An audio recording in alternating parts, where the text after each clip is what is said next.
8 billion is not a huge number. 16-17% আমার export. আমাদের একটা ম্যাচিউর ইন্ডাস্ট্রি, এরকম একটা ম্যাচিউর ইন্ডাস্ট্রি উচিত এখন নতুন বাজার খোঁজা। That's what they should do. কিন্তু যুক্তরাষ্ট্রের এই মার্কেটে আমার অন্যান্য অ্যাডভান্টেজ, অন্য প্রোডাক্ট যেন যায়, আমি সেদিকে কষ্ট করব। আমাদের অসুবিধা হচ্ছে আমরা নেগোশিয়েটিং ক্ষেত্রে, বিজনেসের ক্ষেত্রে আমরা একটা ইন্ডাস্ট্রি নিয়ে আগাচ্ছি, ফলে দেশের অন্য 10টা ইন্ডাস্ট্রি গ্রো করার সুযোগ আমি দেখছি না। সুতরাং আমার হিসাবে মেজর পরিবর্তন আমি দেখছি না, কারণ প্রায় প্রত্যেকে ইকুয়ালি অ্যাফেক্টেড। প্লাস গ্লোবাল পলিটিক্সও চেঞ্জ হচ্ছে। ডলারের যদি যে উইকনেস এখন ধরা পড়ছে, এর ফলে যেটা হবে বাংলাদেশের relative position with other country improve করবে।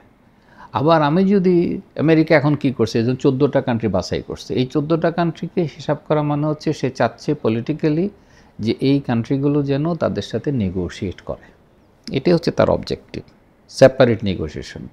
ভিয়েতনামের সাথে সে আগে করে ফেলছে, কারণ তা না হলে চায়না ওটা যত চায়না ইনভেস্টমেন্ট শিফট করে ভিয়েতনামে যাচ্ছে, সেই জন্য সে ওটাকে টার্গেট করছে। এখনও যে 14টা, সেটাও টার্গেট আছে। Bangladesh is one of the Chinese investment market.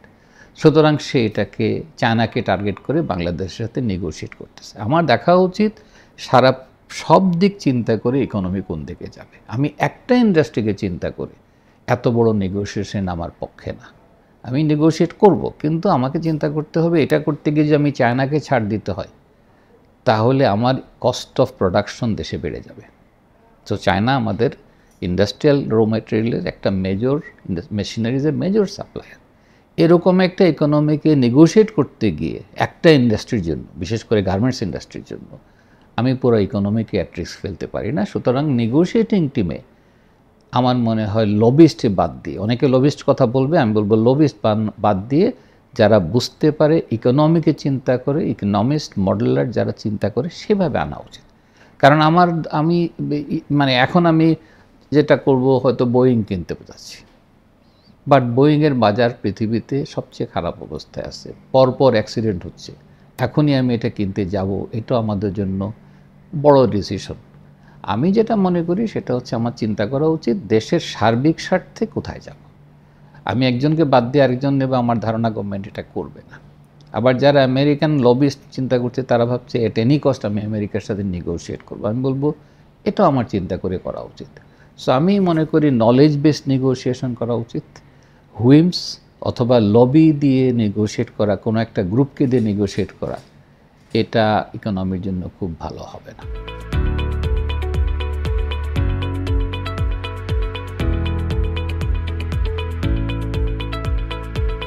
আমি যদি আনি ওদের কাছ থেকে মেশিনারিজ, তাহলে আমার কস্ট অফ প্রোডাকশন বেড়ে যাবে। সো আমি কম্পিটিশন হারাবো। That is what I am saying. আমার একটা গার্মেন্টস ইন্ডাস্ট্রি আজকে আমেরিকান মেশিনারিজ কিনে, আমেরিকান তুলা কিনে শুধু আমেরিকাতে এক্সপোর্ট করলে বেঁচে যাবে, কিন্তু সেই তুলা কিনে সে অনেক দেশে এক্সপোর্ট করতে পারবে না, কম্পিটিশন হারাবে, কারণ প্রাইস ইজ ডিফারেন্ট। আমি যখন ইম্পোর্ট করি, আমি কোথা থেকে ইম্পোর্ট করি? যে জায়গা থেকে চিপেস্ট। এটাই তো আমার ইম্পোর্টের ফর্মুলা। আমি সেই ক্ষেত্রে ইন্ডিয়া থেকে আনতাম, সেই ক্ষেত্রে আমি চায়না থেকে আনতাম। এখন যদি আমাকে বলে যে না আমেরিকা থেকে আনো, জার্মানি থেকে আনো, আনসার হচ্ছে এর ফলে আমার কস্ট অফ প্রোডাকশন বাড়বে। আমার বিগেস্ট চ্যালেঞ্জ কি? আমার বিগেস্ট চ্যালেঞ্জ হচ্ছে ভিয়েতনামের সাথে আমি কম্পিটিশনে টিকতে পারছি না। সুতরাং সেভাবে চিন্তা করলে আমি এমন স্ট্র্যাটেজি নেব না যে ইন্ডাস্ট্রি প্রয়োজন হবে। এখন যদি এমন কোনো গার্মেন্টস ইন্ডাস্ট্রি বলতে পারবে না যে তার 100% এক্সপোর্ট আমেরিকায় যায়, একমাত্র তারাই আমেরিকা থেকে তোলা এনে চলতে পারবে। কিন্তু আমি যদি ইম্পোর্ট তোলা আনি আমেরিকা থেকে এবং বিক্রি করতে চাই ইউরোপে, তাহলে কিন্তু কম্পিটিশন হারাবো। সুতরাং মাথায় রাখতে হবে যে আমি কীভাবে এই জন্য আমি বললাম নেগোশিয়েশনটা $8 বিলিয়ন নিয়ে নেগোশিয়েশন করতে গিয়ে আমি যেন আমার বাকি $37 বিলিয়ন ইকোনমি নষ্ট না করি, এটা চিন্তা করা উচিত।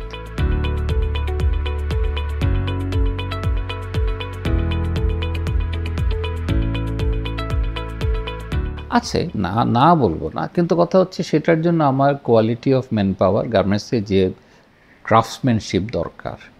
Sweet is a very good example. আমাদের দেশে এখনও একটা স্যুট তৈরি করতে 15 দিন সময় লাগে। আর আমি যদি থাইল্যান্ডে যাই, সকালে দিয়ে আসলে বিকালবেলা স্যুটটা রেডি হয়ে বার। তাহলে মানে বোঝা যাচ্ছে যে আমার craftsmanship is not as good as them. সুতরাং সেটা আরেকটা ইন্ডাস্ট্রি, সেখানে মুভ করা, আমি ওইটাকেও গার্মেন্টস বলতে পারি, কিন্তু it's a very different industry. ওটা করতে গেলে আমার যে কোয়ালিটি অফ ম্যান পাওয়ার লাগবে, লেবার কোয়ালিটি লাগবে, লেবার প্রোডাক্টিভিটি লাগবে, সেটা ইমিডিয়েটলি আমার নাই বলেই তো আমি সবই চিপেস্ট প্রোডাক্টে আছি। এটা হচ্ছে number one. Number two, economy যখন মুভ করে, ওয়েস্টার্ন ইকোনমি যখন ইকোনমি ডাউন টার্ন নেয়, তখন ওই প্রোডাক্টগুলো এফেক্টেড হয়। সুতরাং আমার লো এন্ডে প্রোডাক্ট বিক্রি করাটা অত খারাপ না, কারণ আমি রিস্ক ফ্রি এই সেন্সে যখন ইকোনমি বাড়ে তখনও আমি বিক্রি করতে পারি, যখন রিসেশন হয় তখনও আমি বিক্রি করতে পারি। আমি এর অর্থ বলছি না যে আমি হাই এন্ডে যাব না, হাই এন্ডে গেলে আমার প্রফিটেবিলিটি হাই, সুতরাং আমি জানি যে হাই এন্ডে যাওয়া যায়, এবং সেটা যারা যখন ম্যান পাওয়ার রেডি হবে, যে ইন্ডাস্ট্রি করতে পারবে, আস্তে আস্তে হাঁটি পা করে আমরা এগোবো। একসময় তো আমাদের তো গার্মেন্টস ইন্ডাস্ট্রি ছিল না, সুতরাং সেই গ্রোথ হবে। কিন্তু সেটা করতে গিয়ে আমি শুধু একটাকে নেগোশিয়েট করতে গিয়ে আমি যেন পুরো ইকোনমির পটেনশিয়ালটা নষ্ট না করি, এটা ভেরি ইম্পর্টেন্ট বোঝা। হ্যাঁ, কারণ আমরা যদি মনেই হতো যে আমেরিকা থেকে এনে আমরা সব করতে পারতাম, তাহলে আমি চায়না থেকে আনি কেন? আনি এই কারণে যে আমি যে আজকে চিপেস্ট সাপ্লায়ার, এটা কিভাবে সম্ভব হয়েছে? এটা সম্ভব হয়েছে চিপার ইনপুট ছিল বলেই।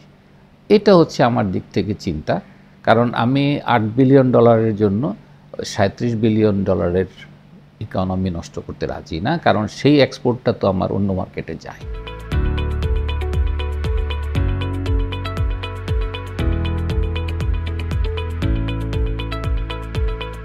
এডুকেটেড ইউথের জন্য গার্মেন্টস যে কি বিশাল করবে তা না, মানে আমাদের কত 5,000-6,000 ফ্যাক্টরি, 6,000 ফ্যাক্টরিতে এডুকেটেড এমপ্লয়মেন্ট কিন্তু খুব বেশি না।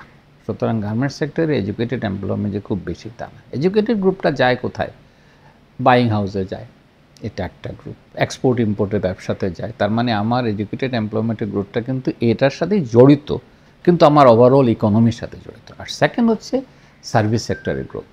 সো সার্ভিস সেক্টরের গ্রোথ জন্য আমাদের স্ট্র্যাটেজি ভিন্ন হওয়া উচিত। এটা গার্মেন্টস দিয়ে সার্ভিস সেক্টর গ্রোথ অত বেশি হবে না। সো সেটাও মাথায় রাখতে হবে। এডুকেটেড গ্রোথ হচ্ছে আমার ইকোনমিতে ইনভেস্টমেন্ট আনা। কোন ইনভেস্টমেন্ট? যে ইনভেস্টমেন্টে এডুকেটেড গ্রুপ এমপ্লয়েড হবে। সুতরাং সেটা separate policy. Garments industry growth যেটা দেয় সেটা খুব ইম্পর্টেন্ট গ্রোথ এই সেন্সে যে আমার দেশে 22-30 লক্ষ যে কৃষি শ্রমিক আছে, তারা আস্তে আস্তে কোথায় আসতেছে? তারা সবাই কিন্তু এখন, যেমন গত HIS সার্ভেতে দেখা যাচ্ছে যে এখন হাউসহোল্ডের, আমাদের BIDS-এর সার্ভে আমরা পাচ্ছি, হাউসহোল্ডের 50% ইনকাম, কৃষি হাউসহোল্ডের 50% ইনকাম অকৃষি। অকৃষি মানে হচ্ছে সে কৃষির বাইরে থেকে করে। এই যে অকৃষি, তার মানে কৃষকরাও এখন কৃষির বাইরে মুভ করতেছে। তাহলে আমরা যদি অ্যাভারেজ গ্রোথও যদি 2 লাখ ধরে নিই, মানে 2 মিলিয়ন ধরে নেই, আমার আরও 2 মিলিয়ন কৃষি থেকে বেরিয়ে আসতেছে। সুতরাং আমার জব গ্রোথ, মানে লো এন্ডে job growth is very important. অতএব এটা আমার garments industry is a major industry. এর সাথে আরও অনেকগুলো লো এন্ড ইন্ডাস্ট্রি আছে, লেদার ইন্ডাস্ট্রিজ আছে, শু ইন্ডাস্ট্রি আছে। আগামীতে আসা উচিত বাংলাদেশের মতো দেশে টয় ইন্ডাস্ট্রি। সুতরাং দেয়ার আর সার্টেন সেক্টরস, এগুলো লো এন্ড ওয়ার্কারকে নিয়ে নেবে। আর এডুকেটেড গ্রোথের ক্ষেত্রে, এডুকেটেড এমপ্লয়মেন্টের ক্ষেত্রে মূল টার্গেট হচ্ছে হাই এন্ডে ইনভেস্টমেন্ট করা, যেখানে এডুকেটেড গ্রুপকে তারা এমপ্লয় করতে পারে। সুতরাং সেটা সেপারেট পলিসি, গার্মেন্টস ইন্ডাস্ট্রি এই কাজটা করতে পারবে না।